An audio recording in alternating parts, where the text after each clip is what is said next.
Hello friends, આજે share કરવાની છું તમારી સાથે વન પોટ મીલ રેસીપી। તો આજે આપણે બનાવવાના છીએ વેજ બિરયાની।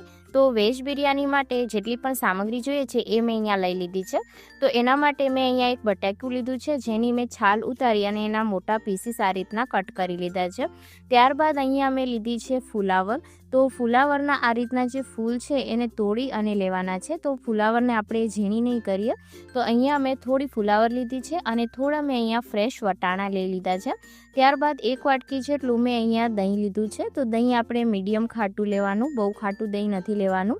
અને ત્યારબાદ એક કપ જેટલા મેં અહીંયા બાસમતી ચોખા લીધા છે, જેને મેં અડધો કલાક માટે પાણીમાં પલાળી અને રાખી દીધા હતા। તો સૌથી પહેલાં આપણે જે ચોખા છે એને બાફી લઈશું બિરયાની માટે, અને ત્યારબાદ બીજી તૈયારી કરીશું। તો એના માટે મેં અહીંયા રાઈસ કુકર લઈ લીધું છે। તો આજે વેજ બિરયાની બનાવવા માટે હું યુઝ કરી રહી છું અગારો ઇલેક્ટ્રિક રાઈસ કુકરનો। તો આપણે રાઈસ કુકરની અંદર 3 ગ્લાસ જેટલું પાણી ઉમેરી દેવાનું છે। ત્યારબાદ જે આપણે ચોખા છે પલાળીને રાખ્યા હતા એને ઉમેરી દઈશું।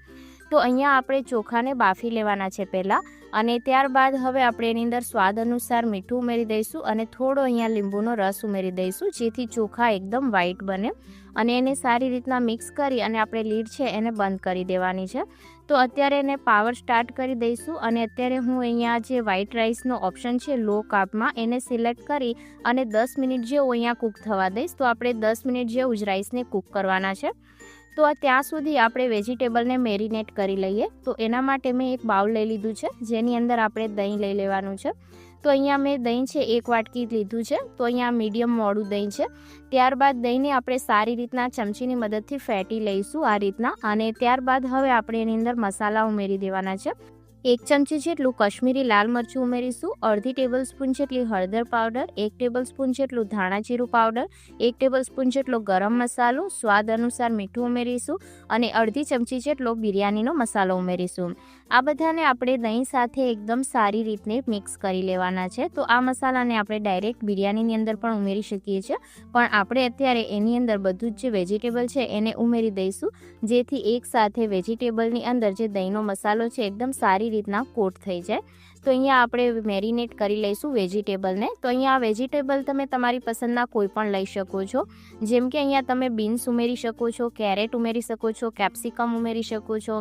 તો અહીંયા આ મસાલા સાથે આપણે વેજીટેબલને આ રીતના મિક્સ કરી લીધા છે, અને ત્યાં સુધી આપણા જે રાઈસ છે એ પણ કૂક થઈ ગયા છે। તો અહીંયા તમે જોઈ શકો છો ટાઈમર આપણું બંધ થઈ ગયું છે। તો આપણે પાવર ઓફ કરી દઈશું અને એક વખત રાઈસને ચેક કરી લઈએ। તો અહીંયા રાઈસ આપણા એકદમ સારી રીતના કૂક થઈ ગયા છે। તો આપણે અહીંયા જે રાઈસ છે ને 80% જેટલા જ કૂક કરવાના છે। તો અહીંયા આપણે રાઈસને અલગ કાઢી લેવાના છે, અને ત્યાં સુધી મેં અહીંયા આ રીતના જે લચ્છા પ્યાજ છે એને કટ કરી લીધી છે, અને થોડી અહીંયા મેં ઝીણી સમારેલી ડુંગળી પણ કટ કરી લીધી છે।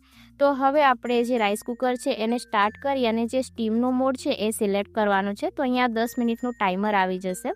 તો હવે આપણે જે રાઈસ કુકર છે એની અંદર તેલ ઉમેરી દઈશું। તો અહીંયા તેલ થોડું વધારે લેવાનું છે। તો મેં અહીંયા 2 મોટા ટેબલ સ્પૂન જેટલું તેલ લીધું છે। તેલ આપણું થોડું ગરમ થાય એટલે આપણે જે લચ્છા પ્યાજ કટ કરીને રાખી હતી એને ઉમેરી દઈશું। તો અહીંયા આપણે ડુંગળીને એકદમ ફ્રાય કરી લેવાની છે। તો બ્રાઉન કલરની આપણે ડુંગળીને કરી લેવાની છે।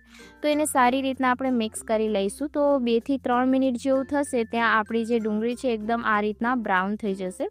જ્યારે ડુંગળી બ્રાઉન થઈ જાય ત્યારે હવે આપણે એને પ્લેટની અંદર કાઢી લઈશું।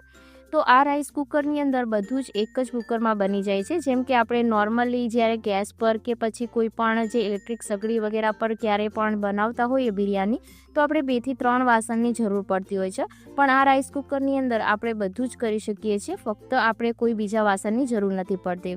તો હવે એ જ તેલની અંદર આપણે 1 ટેબલ સ્પૂન જેટલું જીરું ઉમેરી દઈશું, અને જીરાને આપણે સારી રીતના મિક્સ કરી લેવાનું છે। ત્યારબાદ અંદર 2 થી 3 જેટલા આપણે લવિંગ ઉમેરી દઈશું, અને ત્યારબાદ જે આપણે ઝીણી સમારેલી ડુંગળી હતી એને ઉમેરી દેવાની છે। તો ડુંગળીને આપણે સારી રીતના સાંતળી લઈશું, અને એકદમ ગુલાબી થાય ત્યારબાદ જે આપણે વેજીટેબલને મેરિનેટ કરીને રાખ્યા હતા એને ઉમેરી દેવાના છે। તો અહીંયા જે બિરયાની છે બનાવવી ખૂબ જ ઇઝી છે. તમે આ રીતના વેજીટેબલથી તમારા ઘરમાં જે પણ વેજીટેબલ હોય એને લઈ અને બિરયાની છે બનાવી શકો છો. એવું જરૂરી નથી કે તમારે બધા જ વેજીટેબલ નાખવા જરૂરી છે. જેટલા પણ વેજીટેબલ હોય એની અંદર તમે બિરયાની બનાવી શકો છો. તો હવે આપણે આને સારી રીતના મિક્સ કરી લેવાનું છે. અને જે આ વેજીટેબલ છે એ મેં કાચા જ લીધા છે, તો આપણે એને થોડા કૂક કરી લેવાના છે. તો આપણે આ વેજીટેબલને પણ 90% જેટલા કૂક કરીશું, જેથી ક્રન્ચી રહે તો એકદમ સારો ટેસ્ટ આવે. તો હવે આપણે જે રાઈસ કુકરનું ઢાંકણ બંધ કરી અને સ્ટીમના મોડ પર જ એને 10 મિનિટ જેવું થવા દેવાનું છે. તો અહીંયા આપણું ટાઈમર બંધ થઈ ગયું છે, તો ખોલીને એકવાર ચેક કરી લઈએ. તો અહીંયા તમે જોઈ શકો છો કે વેજીટેબલ આપણા 90% જેટલા કૂક થઈ ગયા છે.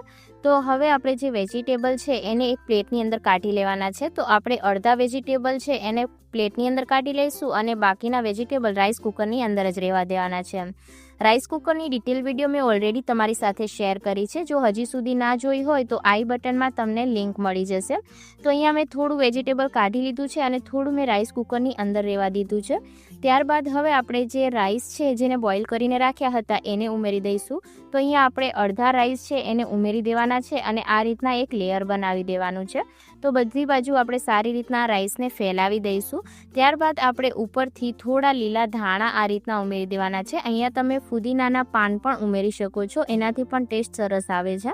ત્યારબાદ જે આપણે ડુંગળી ફ્રાય કરીને રાખી હતી એને પણ આપણે ઉમેરી દઈશું.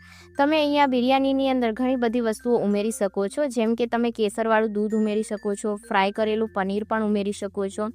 ત્યારબાદ હવે આપણે ફરીથી જે વેજીટેબલ કાઢીને રાખ્યા હતા એની એક લેયર કરી દઈશું ઉપરથી. તો આ જે બિરયાની છે ટેસ્ટમાં ખૂબ જ સરસ લાગે છે અને આ રાઈસ કુકરની અંદર એને બનાવવું ખૂબ જ ઇઝી બની જાય છે. ત્યારબાદ ફરીથી આપણે એક રાઈસની લેયર કરી દઈશું અને ઉપરથી ફરીથી આપણે ધાણા અને જે ડુંગળી ફ્રાય કરીને રાખી હતી એને ફરીથી લગાવી દેવાના છે આપણે.